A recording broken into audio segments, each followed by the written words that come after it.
Hello viewers, কেমন আছো সবাই? আশা করি তো ভালোই আছো। আমি রতন, তোমরা দেখছো জানা কম্পিউটার ইউটিউব চ্যানেল।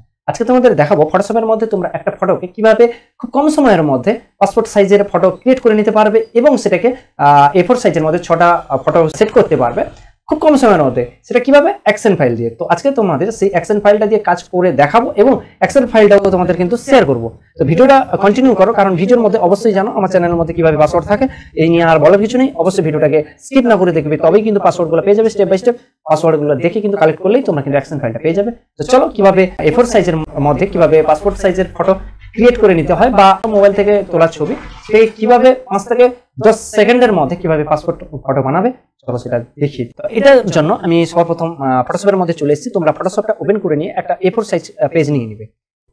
তো সবার প্রথম তোমরা একটা A4 সাইজ নিয়ে নিবে এবং A4 সাইজের একটা পেজ নেওয়ার পরে তোমরা যে ফটোটা, সেটা হতে পারে মোবাইল থেকে অথবা তোমরা কোথাও যদি ডাউনলোড করে থাকো তাহলে সেখান থেকে কিন্তু জাস্ট ওপেন করে নিবে। তো আমি এই ইমেজটাকে আমি ওপেন করেছি, এটাকে আমি পাসপোর্ট সাইজে আমি বের করবো। সেক্ষেত্রে আমি এটা নিয়ে আমি ড্র্যাগ করে জাস্ট আমি A4 যে সাইজের পেজটা নিয়েছি সেটার উপরে আমি জাস্ট ক্লিক করে রেখে দিলাম। জাস্ট এটা করার পরে অ্যাকশন ফাইল একটা লোড করতে হবে, যেটা আমার ডেসক্রিপশনে বা কমেন্টে তোমরা কিন্তু লিঙ্কটা পেয়ে যাবে। আর ভিডিওর মধ্যে অবশ্যই স্টেপ বাই স্টেপ পাসওয়ার্ডটা থাকবে, সেই পাসওয়ার্ডটা কিন্তু তোমরা কিন্তু দেখে কালেক্ট করে নিবে। কালেক্ট করার পর তোমরা অ্যাকশন ফাইলটাকে কি করবে, এখানে উইন্ডোজে যাবে এবং এখানে অ্যাকশন বলে যে অপশনটা আছে এটাতে জাস্ট একবার ক্লিক করবে, দিলে এরকম তোমাদের একটা অপশন চলে আসবে।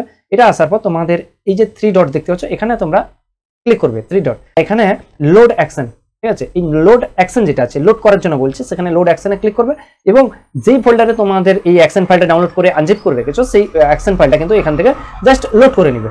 লোড করার সঙ্গে সঙ্গে তোমাদের এরকম এই অপশনটা চলে আসবে, দেখতে পাচ্ছ এইটা, এগুলো নয় কিন্তু, ঠিক আছে? এই অপশনটা চলে আসবে 5 পাসপোর্ট সাইজ মেকার জানা কম্পিউটার, এই যে এটা কিন্তু চলে আসবে। এটা আসার পর তোমাদের যেটা করতে হবে, তোমরা এইটা আগে থেকে লোড করে রাখতে পারো বা লোড করে নিবে। লোড করার পর এই অ্যারো চিহ্নটা যেটা দেওয়া আছে, এই অ্যারো সাইনটাতে একবার ক্লিক করবে। ক্লিক করলে দেখতে পাচ্ছ এখানে 6 পাসপোর্ট, যেটা পাসপোর্ট 6টা পাসপোর্ট থাকবে A4 সাইজের মধ্যে, এটা করতে পারো, বা তোমরা 12টা পাসপোর্ট যেটা 4-6 এর মধ্যে সেটাও করতে পারো। তো আমি ফার্স্ট অফ অল এটা আগে করে দেখাচ্ছি 6টা পাসপোর্ট সাইজের ফটো সেটা কিভাবে A4 সাইজের মধ্যে করতে হয়। জাস্ট এটার উপর একবার ক্লিক করবে, দিয়ে তারপরে এখানে যে নিচে দেখতে পাচ্ছ একটা প্লে বাটন আছে, যেটা প্লে অপশনটা আছে, এখানে জাস্ট একবার ক্লিক করে দিবে। তার আগে তোমাদের কিন্তু একটা জিনিস দেখে নিতে হবে, যেটা হচ্ছে এই যে লেয়ারটা দেখতে পাচ্ছ এখানে, ব্যাকগ্রাউন্ড এবং আর লেয়ার, এই দুটোর মধ্যে কিন্তু তোমরা দেখতে পাচ্ছ দুটো আলাদা লেয়ার হয়েছে। সেক্ষেত্রে তোমরা কন্ট্রোল প্রেস করে একবার কিন্তু কন্ট্রোল ই এটা প্রেস করে দিবে, দিলে কি হবে, এই যে ব্যাকগ্রাউন্ডের যে এটা আছে সেটা কিন্তু একটা লেয়ারের মধ্যে কিন্তু চলে আসবে, ঠিক আছে? দেখতে পাচ্ছ একটা লেয়ারের মধ্যে হয়ে গেছে। তো এরপরে কিন্তু করবে, না হলে কিন্তু তোমাদের যদি এটা দুটো আলাদা লেয়ার হয়ে থাকে তাহলে কিন্তু তোমরা এটা সঙ্গে সঙ্গে একটা জুম হয়ে যাবে এবং জুম হয়ে যাওয়ার পরে তোমরা কিন্তু এটা ক্রপটা আর করতে পারবে না। সেক্ষেত্রে এটা আগে করে নিবে, দিলে সুবিধা তোমাদের, বা ফটোটাকে আগে যদি বানিয়ে নাও তাহলে এটা সুবিধা হয়। তো 6 পাসপোর্ট এটাতে জাস্ট ক্লিক করে আমি এটাতে একবার প্লে বাটনে ক্লিক করলাম। সঙ্গে সঙ্গে দেখতে পাচ্ছ আমার যে সাইজটা সেটা কিন্তু আমার এখানে রেডি হয়ে যাচ্ছে, যে তুমি কোন সাইজটাতে পাসপোর্ট সাইজটা বানাবে।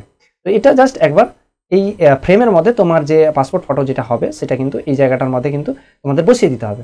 তো আমি চাইছি এরকম করে এই পাসপোর্ট সাইজটা আমার এরকম করে থাকবে। তো জাস্ট এটা করার পর জাস্ট এন্টার করতে পারো, বা এটা এখান থেকে তোমরা টিক করে দিতে পারো, দিলে আর কিছু করার দরকার নেই। সঙ্গে সঙ্গে দেখতে পাচ্ছ এখানে কিন্তু আমার যে 6টা যে পাসপোর্ট ফটো সেটা কিন্তু রেডি হয়ে গেছে। এবার কিন্তু কন্ট্রোল পি করে আমি কিন্তু প্রিন্ট দিতে পারবো।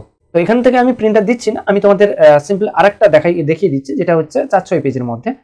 তো আমি এটা ক্লোজ করে দিচ্ছি। তো সেম এটার উপর আমি 12টা পাসপোর্ট সাইজের ফটো 4-6 সাইজের মধ্যে এটা করছি। প্লে বাটন প্লে করলাম, জাস্ট একবার আমি এটাকে সাইজ অ্যাডজাস্ট করে দেবো, এরকম করার পর এন্টার বা ওকে করবে, দিলে কিন্তু তোমাদের এরকম চলে আসবে। এবারে তোমরা চাইলে অল্ট প্রেস করে রেখে এটা এরকম টেনে নিবে, অল্ট প্রেস করবে এবং ক্লিক করে এরকম করে টেনে নিবে, ঠিক আছে? এরকম করে তোমরা 4টা কিন্তু সাইজ করে নিতে পারবে। এরকম সাইজটাকে তোমরা কিন্তু অ্যাডজাস্ট করে নিতে পারবে এবং এখানে 12টা যে সাইজ আছে সেই 12টার সাইজের মতো কিন্তু করে নিতে পারবে। তোমরা চাইলে কিন্তু এখানে থেকে তোমরা যে লেয়ারটা সিলেক্ট করো সেটা ডিলিট করে দিতে পারো, কারণ তোমাদের যদি প্রয়োজন না থাকে তাহলে কিন্তু এটাও করতে পারো। ডিলিট করে তোমরা কিন্তু যে লেয়ারটা প্রয়োজন থাকছে না সেটা তোমরা কিন্তু এখান থেকে ডিলিটও করে দিতে পারো। এরকম করে তোমরা খুব কম সময়ের মধ্যে কিন্তু তোমাদের যে পাসপোর্ট ফটো সেটা কিন্তু খুব কম সময়ের মধ্যে বানাতে পারবে এবং তোমাদের কাস্টমার যদি থাকে সেক্ষেত্রে তোমাদের কিন্তু খুব টাইমও বাঁচবে।